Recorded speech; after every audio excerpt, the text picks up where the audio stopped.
Bien, bonjour à tous et bienvenue à nos participants de l'Allier pour cette conférence consacrée à Lucie Randouin. Je vous propose de découvrir ensemble un parcours extrêmement atypique d'une chercheure biologiste qui a profondément marqué le territoire, marqué l'Auvergne depuis ses origines rurale du Pays d'Hôte, situé dans l'Yonne. Nous allons voyager entre les régions, nous allons voyager entre les territoires, parce que Lucie Randouin a aussi créé une alchimie extrêmement inédite d'un voyage entre terre et mer que je vais vous présenter. Alors, pour la découvrir et le rentrer plus particulièrement dans le prisme de ces découvertes, je voudrais signaler que précisément ces travaux rentrent directement en écho avec une histoire de découvreurs et de pionniers qui aujourd'hui se perpétue dans le domaine agroalimentaire, qui est l'un des secteurs forts de l'économie bourbonnaise, mais d'autres pionniers sont aussi des talents cachés dans les domaines de la science, de l'innovation, de l'économie et de l'éducation. Et aujourd'hui, ce croisement entre l'agroalimentaire et des sciences du vivant a besoin d'être stimulé par des chercheurs, par des entrepreneurs. Et Lucie Randouin, en son temps, a fait véritablement ce lien. Elle a été un oiseau migrateur à la façon dont l'Auvergne et des comptoirs du Nouveau Monde, je pense au Québec, se sont ouverts sur d'autres cultures, ont développé encore aujourd'hui des chemins de mémoire qui sont enrichis grâce à des associations, grâce à des passionnés du territoire, grâce à des voyageurs également, qui, dans le sillage des amicales France-Québec, permet de rapprocher les régions. Lucie Randouin, en tant que chercheur biologiste, a aussi formidablement décloisonné l'innovation et on va le découvrir de façon totalement inédite dans la rencontre de compléments alimentaires naturels et des savoir-faire créatifs extrêmement innovants comme le secteur du savoir-faire horloger. Nous découvrirons comment l'agroalimentaire s'est aussi enrichi d'un voyage avec les ressources liées à la mer et en particulier des coquillages, des minéraux marins qui viendront renforcer le calcium de coquilles d'œufs. Alors, Lucie Randouin est peut-être un oiseau migrateur. En tous les cas, son parcours en inspire. Et ce parcours d'oiseau migrateur a véritablement créé un lien exceptionnel entre les disciplines. Disciplines scientifiques, disciplines également dans la capacité à relier, à trouver des complémentarités, des conjugaisons entre les territoires. Nous cette visioconférence et à l'ensemble des participants de l'Allier je vous propose, va être l'occasion de nous faire découvrir plus particulièrement ce parcours d'oiseau migrateur entre science et nature. Lucie Randouin est née Fandard, c'est une universitaire française qui s'est fait connaître plus particulièrement pour ses travaux sur les vitamines, à une époque où ces sujets étaient extrêmement négligés, peu pris en considération, et pourtant elle va véritablement percer dans un univers essentiellement masculin, mais qui véritablement est va lui ouvrir un véritable rôle de laboratoire. Si Lucie Randouin a des origines iconaises, elle a malgré tout eu un rôle extrêmement important dans l'Allier au carrefour de nombreux autres territoires. Alors, son parcours est inédit. Elle est la première femme biologiste à l'Académie de médecine, à imaginer, comme je vous l'indiquais, notre futur entre science et nature. Et soulignons qu'après le décès de Marie Curie en 1934, aucune femme n'est entrée à l'Académie de médecine avant Lucie Randouin. Et le débat est toujours d'actualité parce que dans le contexte que nous connaissons, un siècle plus tard, la place des femmes reste particulièrement congrue.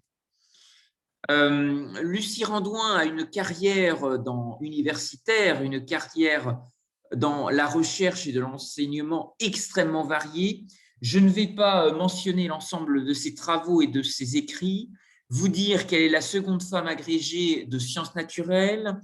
Elle a été la première femme à enseigner à la faculté de médecine de Paris, en Sorbonne, et elle a terminé sa carrière avec la fonction de directrice générale honoraire du CNRS.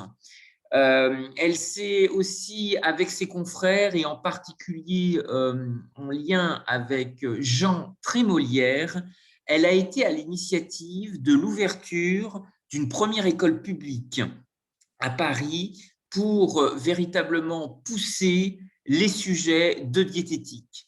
Et cet établissement a pris la forme d'un lycée technique. Elle a été bien entendu engagée dans la gouvernance de nombreuses instances avec les pouvoirs publics en matière d'hygiène, en matière de santé publique, mais aussi en matière de recherche agronomique et enfin de lutte contre l'alcoolisme. Lucie Randouin, c'est aussi un rôle actif pendant les deux guerres. La période des deux guerres mondiales a été un élément extrêmement important pour peut-être cristalliser des dynamiques d'innovation, parce qu'on a pris conscience des traumatismes psychologiques que représentaient les pénuries alimentaires. Et Lucie Randouin va assurer à titre bénévole pendant la guerre 14-18 la direction des travaux pratiques au laboratoire de physiologie de la Sorbonne, en l'absence de chefs de travaux et de préparateurs qui étaient mobilisés sur les différents théâtres d'opération. Je voudrais aussi signaler son rôle extrêmement important, notamment pendant la Seconde Guerre mondiale, où elle a conservé des sérums et des vaccins de l'Institut Pasteur dans les sous-sols de l'Institut d'hygiène militaire de 1943 à 1944. Et ces vaccins étaient à destination de la résistance. Ce qui montre effectivement un travail extrêmement déterminé, opiniâtre, pour aider précisément la France dans des temps difficiles. Des faits de résistance ont été également soulignés. Elle a hébergé temporairement d'abord un prisonnier qui faisait partie des forces françaises de l'intérieur, un membre du comité directeur de l'OCM et une traductrice, bibliographe, qui était d'origine russe, naturalisée française et de confession juive, ainsi que plusieurs hommes qui étaient forcés à rejoindre le STO, le service de travail obligatoire. Alors, continuons et abordons ensemble les actions de prévention en matière de santé publique qu'elle a menées. Lucie Randouin n'a cessé de faire, plus ou moins clandestinement, des conférences en zone libre, mais aussi en zone occupée. Des publications et des conférences vers le grand public. De 1910 à 1957, on totalise plus de 500 publications scientifiques. C'est un témoignage, un héritage exceptionnel. Lucie Randouin n'a pas eu d'enfant et c'est peut-être ça qui nous laisse aujourd'hui sans nouvelles. Elle n'a pas de descendant qui entretient peut-être sa mémoire, d'où l'importance de redécouvrir son parcours et son cursus extrêmement atypique. Elle a voulu véritablement vulgariser beaucoup de ses travaux et le partager le plus possible auprès du grand public. Je voudrais signaler un grand nombre d'interventions à la radio. Elle a participé à plusieurs émissions de télévision. Elle a été chargée d'organiser pour la radio une tribune qui s'appelait la tribune de la santé. Et elle aura des échanges extrêmement réguliers avec mon arrière-grand-père lorsqu'il va fonder les industries ProBiomer. Alors, c'est une ambassadrice des sciences.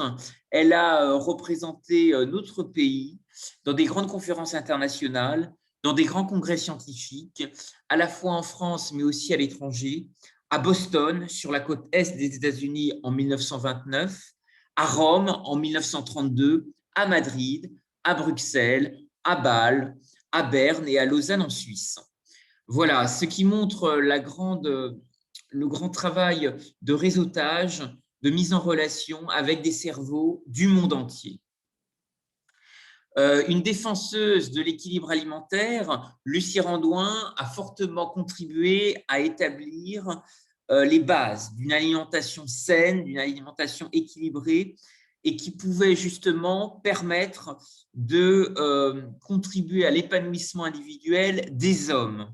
L'équilibre alimentaire est aussi encouragé parce qu'elle y voit un lien pour lutter contre des problèmes de santé publique, notamment d'alcoolisme.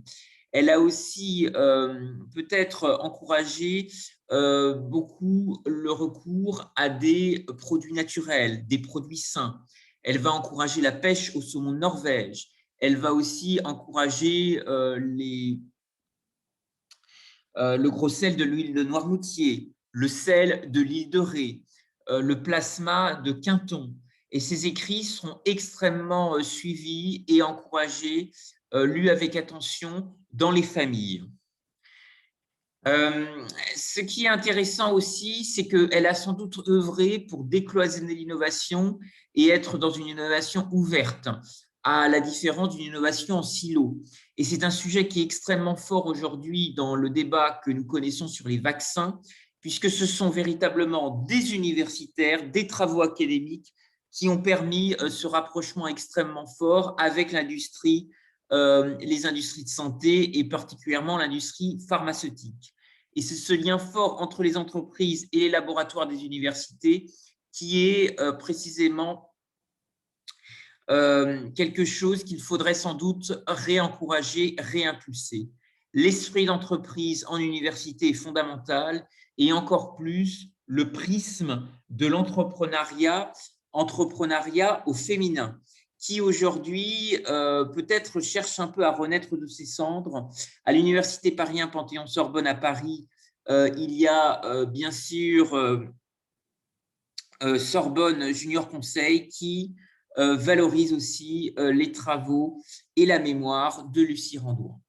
Alors, Lucie Randouin a eu un travail et des relations épistolaires exceptionnelles avec des industriels, avec des innovateurs, pardon. Et ces travaux seront extrêmement utiles, notamment pour valoriser le calcium de minéraux marins. Lorsque vous vous promenez sur une plage, vous devez en particulier peut-être remarquer des coquillages sur le sable et en fait, sans le savoir, vous êtes entouré de calcium et le calcium, c'est la vie. Et le savoir-faire horloger que je vais vous présenter, c'est justement aventurer sur la mer en utilisant des micro-techniques d'horlogerie qui ont identifié des molécules d'intérêt et encouragé les industries probiomères qui séchaient des algues mais qui utilisait aussi ces minéraux marins pour renforcer le calcium des œufs. Et ce sont les travaux de Lucie Randouin dans la nutrition qui vont jouer un rôle également d'encouragement, de catalyseur.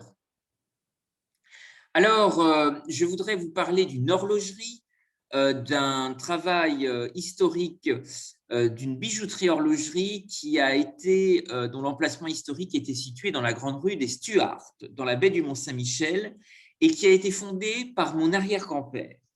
Il a développé une forte culture de l'innovation et l'une des devises qui rythmait cet esprit innovant, je voulais résumer en bas de cette slide: l'horlogerie a besoin d'OPA.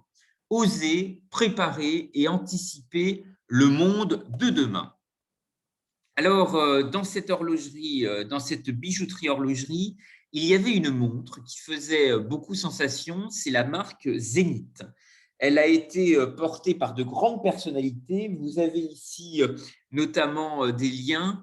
Ce sont, je pense à Gandhi, c'est notamment des pionniers de l'aviation comme Louis Blériot et d'autres personnalités ici citées sur cette slide qui ont véritablement créé cette dynamique.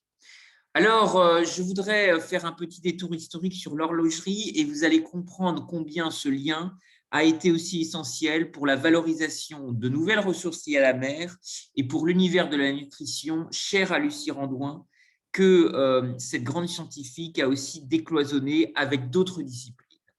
Vous savez que depuis le 16 décembre 2020, l'UNESCO a inscrit les savoir-faire en mécanique horlogère et mécanique d'art sur la liste représentative du patrimoine culturel immatériel de l'humanité. Et si cette tradition met en valeur une tradition emblématique vivante du Jura suisse, il y a eu aussi une histoire souvent oubliée d'un arc horloger transmanche avec la baie du Mont-Saint-Michel et qui a été décisif dans le développement des industries probiomères, qui auront aussi des liens avec des pionniers bourbonnais, avec des découvreurs de l'Allier, qui auront des travaux extrêmement atypiques sur les compléments alimentaires naturels. Les industries premières ont voulu exploiter des minéraux marins et des coquillages à l'immense richesse qui seront utilisés par les moines de l'abbaye de Sept-Fonds et notamment par de nombreux acteurs de la nutrition. Je voudrais souligner, en vous parlant de l'horlogerie, que son inscription à l'UNESCO a été considérée comme exemplaire pour la mise en valeur d'un patrimoine culturel immatériel transfrontalier.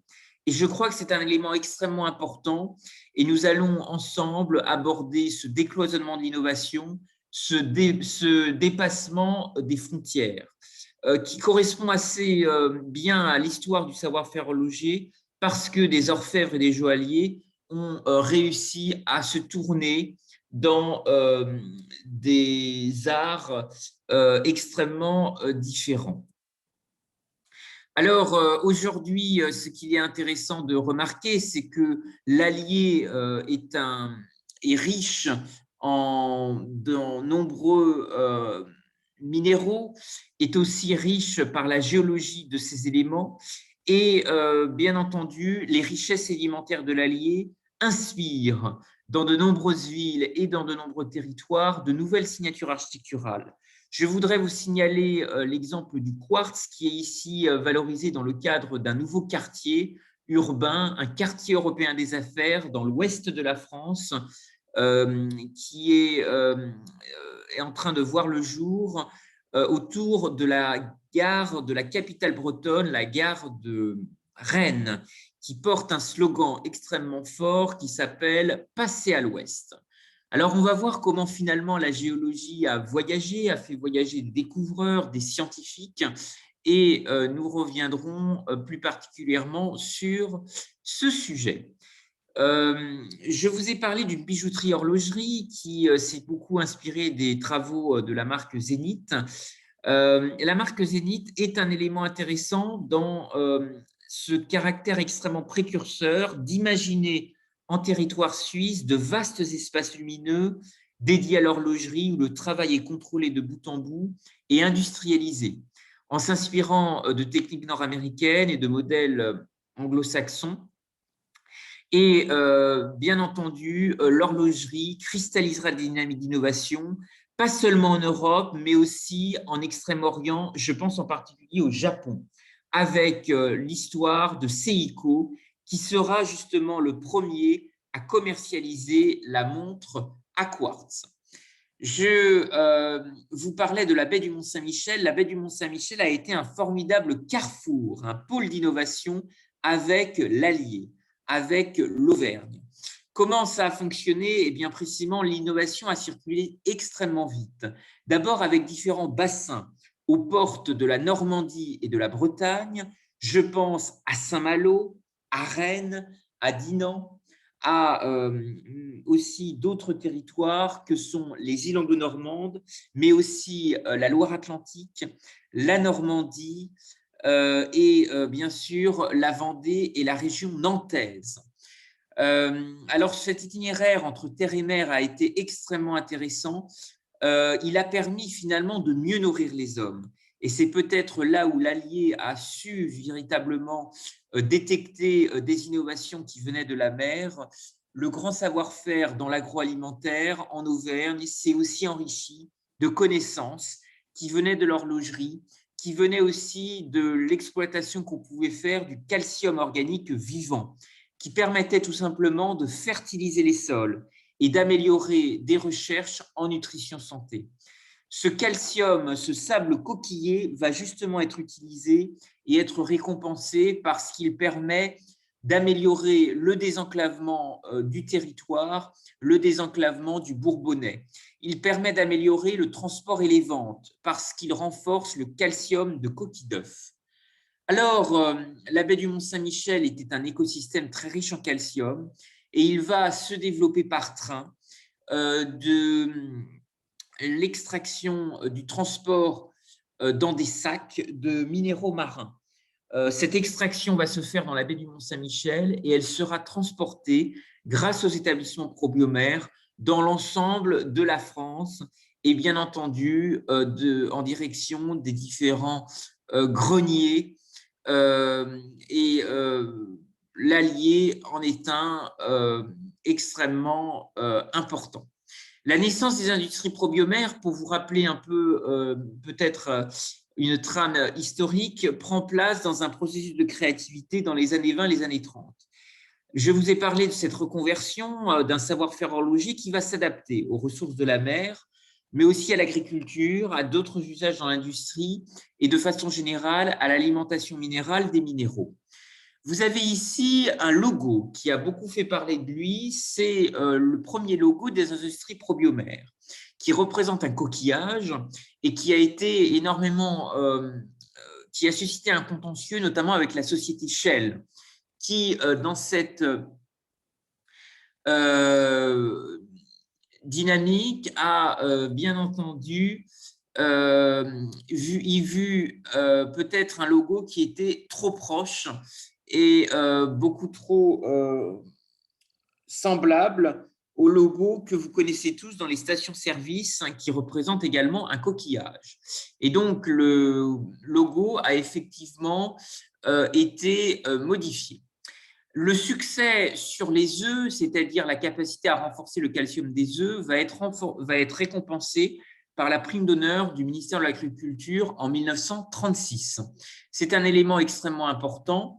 L'extraction du sable coquillé au large de Chauzet dans les îles anglo-normandes va aussi être poussée grâce à un bateau. Ce bateau s'appelait le Saint-Pierre. J'y fais référence parce que ce nom a directement un lien avec Césarée, l'ancien nom antique de Jersey. Et vous savez qu'il y a de grands personnages auvergnats qui ont rayonné sur les mers. Ce sont des forges en Auvergne qui ont aussi fabriqué des ancres. C'est la Loire qui a été ce fleuve qui a animé des forges, des grandes manufactures qui ont eu des relations au-delà des mers et des océans. Et ce sont de grands personnages qui viendront aider le Nouveau Monde, le New Jersey, qui aura aussi un rôle extrêmement important avec l'amiral d'Estaing. Alors, la cathédrale Saint-Pierre et Paul de Montréal rappelle justement ces itinéraires et ces chemins de mémoire. Je vous parlais des liens avec le Québec. Césarée est aujourd'hui désigne toujours dans la mémoire des historiens Jersey, qui a été aussi appelé à une certaine époque Endium, la forme latinisée de la très grande île. Et Jersey se trouvait être la plus grande île mentionné dans l'itinéraire d'Antonin qui se situe entre Aurigny et Ouessant. Alors, vous redire comment Lucie Randouin et ses travaux ont eu un impact pour les industries probiomères. Lucie Randouin a aussi beaucoup utilisé et encouragé une culture du brevet. Elle a poussé des industriels, comme mon arrière-grand-père, à breveter leurs procédés avant de les industrialiser. Et donc, cela a donné un développement international extrêmement fort vers la Suisse, vers l'Allemagne, vers les États-Unis et le Royaume-Uni. Ce développement a été rendu possible grâce à des partenariats atypiques. Et je voudrais mentionner dans l'Allier le rôle exceptionnel qu'ont joué les moines de l'abbaye de Sept-Fonds, qui fabriquaient la germaline, mais aussi le rôle, bien entendu, de Lucie Randouin. Je rappelle qu'elle était la première femme à enseigner en Sorbonne et à rejoindre l'Académie de médecine. Ce qui est exceptionnel, c'est que les travaux de Lucie Randouin ont rayonné dans des ports. Et je voudrais rappeler le rôle également stratégique de la Loire, et en particulier le port de Nantes, qui a été le débouché maritime avec son estuaire jusqu'à Saint-Nazaire, a été une porte d'entrée exceptionnelle pour valoriser ces travaux, à la fois sur la route des épices, des inspirations aussi dans le monde de la botanique qui sont encore toujours visibles au Jardin des Plantes, et les changements aussi du monde agricole d'après-guerre qui ont encouragé des coopératives, des filières à se regrouper pour être beaucoup plus innovants.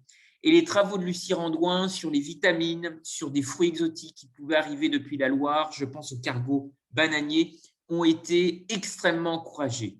Il y a à Nantes un lieu que je vous invite à découvrir qui s'appelle le hangar à bananes et qui montre extrêmement bien la volonté après-guerre, à partir de 1949, de reconstituer des silos, des capacités de stockage, de nouvelles dynamiques d'économie circulaire et d'utiliser également le fleuve, la Loire, qui a été également porteuse d'un débouché extrêmement fort pour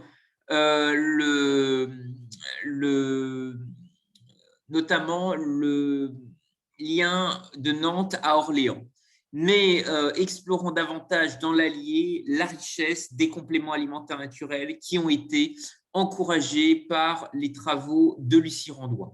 Je vais vous parler de cette ouverture sur les mers, cette ouverture sur les océans, encouragée par de grands navigateurs auvergnats, en particulier l'amiral d'Estaing. Je voudrais rappeler l'importance aussi, peut-être dans des périodes de crise où il a fallu innover.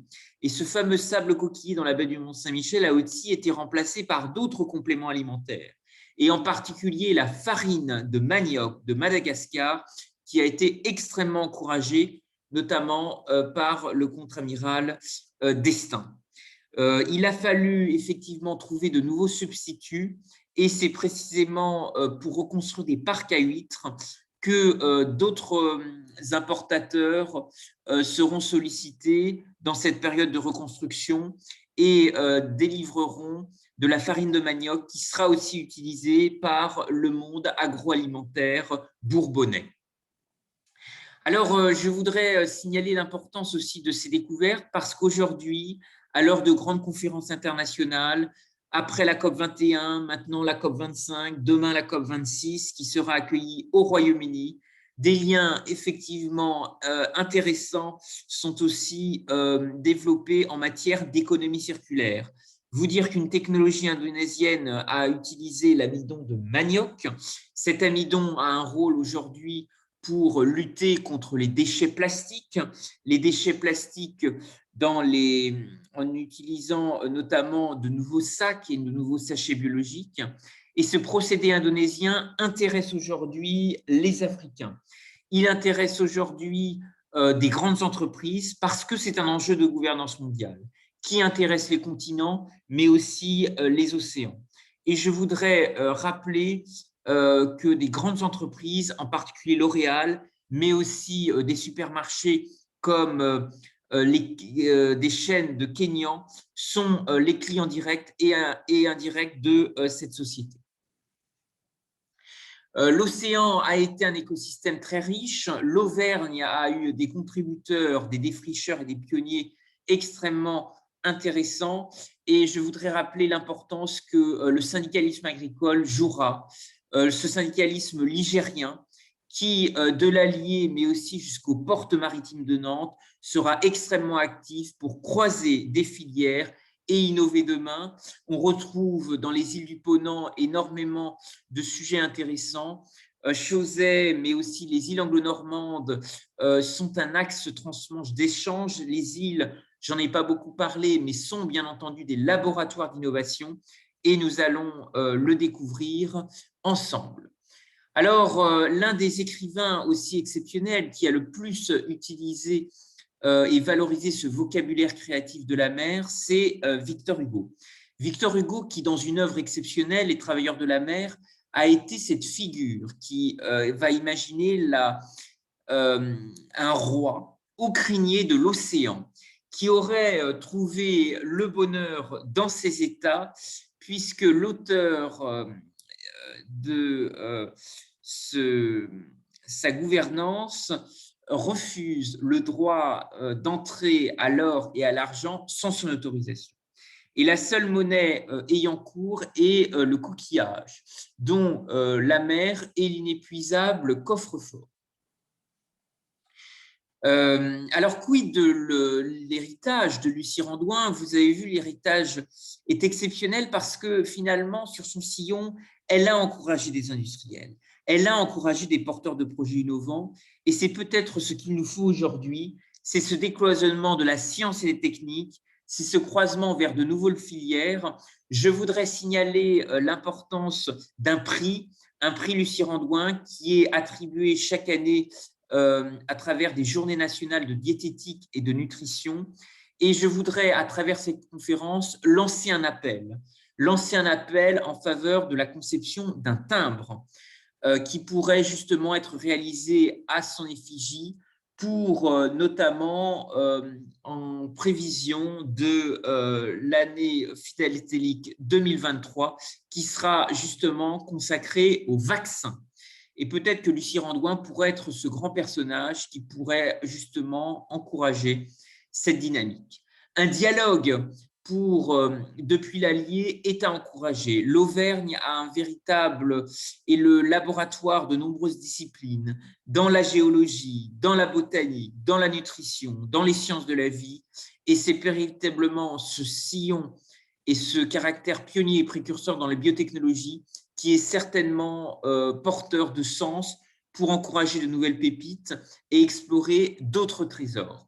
Je voudrais mentionner des initiatives remarquables, en particulier portées par d'autres villes. C'est le cas en particulier de la ville de Strasbourg, qui a mis en place un programme extrêmement ambitieux qui s'appelle l'industrie magnifique.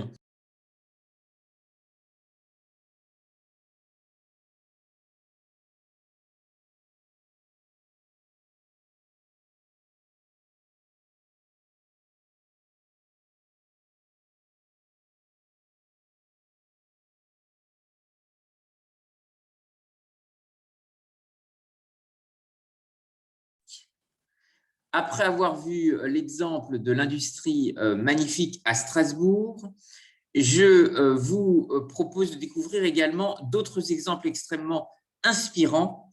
C'est aussi l'exemple de la glacière de Lorient qui voudrait devenir un tiers-lieu maritime. Et là, c'est un lieu exceptionnel qui inspire également le stockage des aliments, la valorisation des vitamines, la valorisation aussi de ce voyage entre terre et mer depuis l'Allier. Alors, cet appel est lancé aujourd'hui en faveur de la conception d'un timbre, parce que finalement, Lucie Randouin a été cet oiseau migrateur entre science et nature. Un dossier a été transmis à Philapost, une filiale du groupe qui est chargée justement d'examiner de nouvelles propositions philatéliques. Et peut-être que depuis l'Auvergne, on pourrait montrer comment des débouchés scientifiques, industriels, dans les sciences du vivant, dans les biotechnologies, pourrait valoriser ce grand destin. Je vous propose également de nourrir les échanges ensemble. Vous rappelez toujours dans le lien exceptionnelle de ces pionniers, de ces découvreurs bourbonnais que Lucie Randouin a inspiré à la croisée des avancées horlogères et de la nutrition un voyage entre terre et mer. Je voudrais vous encourager à poursuivre et à vous intéresser également à cette ouverture, à cette dynamique en matière d'économie circulaire qui pourrait certainement encourager de nouvelles recherches pour demain. Je voudrais vous remercier pour votre attention, vous dire qu'il y a effectivement beaucoup de savoir-faire pionnier. L'Auvergne, c'est un attachement. Vous connaissez sans doute le château d'Estaing et ces grandes personnalités qui ont, de l'autre côté de l'Atlantique, rayonné. Eh bien, ce voyage entre terre et mer, grâce à des scientifiques, des industriels, des capitaines d'industrie, et peut-être aussi un formidable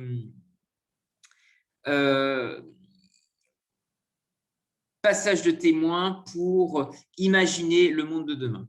Je vous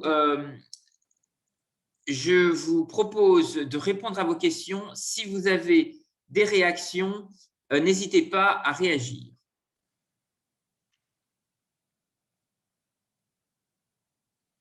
Alors, je pense que vous connaissez sans doute cette rue de l'Amiral d'Estaing dans le 16e arrondissement de Paris.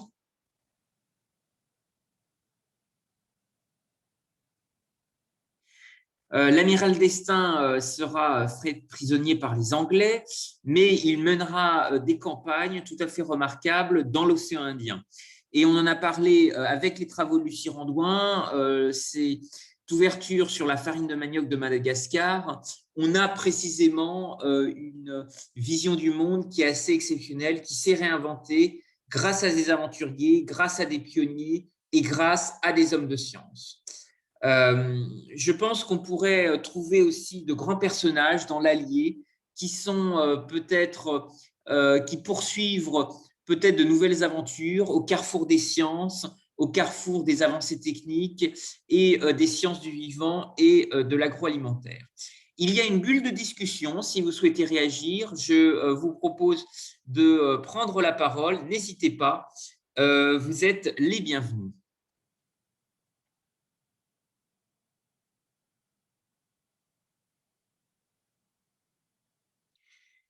Bien, s'il n'y a pas d'autres questions, je vous propose de clôturer prochainement les échanges.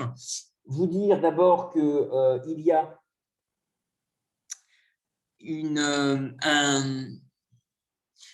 un enregistrement qui est fait de cette conférence et qu'elle sera aussi restituée en vidéo. Donc, vous pourrez facilement la retrouver sur YouTube.